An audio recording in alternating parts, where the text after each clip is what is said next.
السلام علیکم دوستو، ڈرامہ سیریل دام محبت کی نیکسٹ ایپیسوڈ میں آپ دیکھیں گے کہ فرح اور وقاص کی بالآخر شادی ہو ہی جاتی ہے، جس کے بعد وہ دونوں باہر کھانا کھانے کے لیے گئے ہوتے ہیں۔ کھانا کھاتے ہوئے وقاص فرح سے اس کی امی کی اس بات پر شکایت کرتا ہے کہ تمہاری امی تو بہت زیادہ شک کرتی ہیں۔ دوستو دراصل سارہ بیگم کو وقاص پہلے دن سے ہی پسند نہیں تھا، اسی وجہ سے وہ وقاص پر بہت زیادہ شک کرتی ہیں اور ان کی یہی بات وقاص کو بالکل بھی اچھی نہیں لگتی۔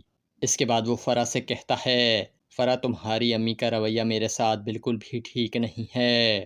یہ سن کر فرح وقاص سے کہتی ہے، وقاص اس میں امی کا کوئی قصور نہیں ہے۔ یہ سن کر وقاص حیرانگی سے کہتا ہے، کیا مطلب؟ میں کچھ سمجھا نہیں۔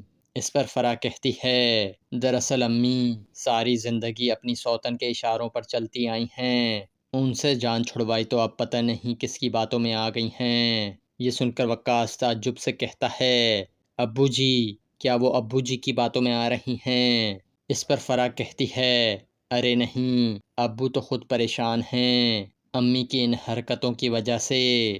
اس کے بعد وہ کہتی ہے، وقاص مجھے لگتا ہے کہ خالہ امی کو پٹیاں پڑھا رہی ہیں، آج کل ویسے بھی وہ خالہ سے بہت زیادہ کلوز ہو گئی ہیں۔ دوستو فرح وقاص کی محبت میں اتنی اندھی ہو چکی ہوتی ہے کہ اسے اپنی ماں کا صحیح ہونا بھی نظر نہیں آ رہا ہوتا، جب ہی تو وہ اپنی ماں کے بارے میں اس طرح کی باتیں کر رہی ہوتی ہے۔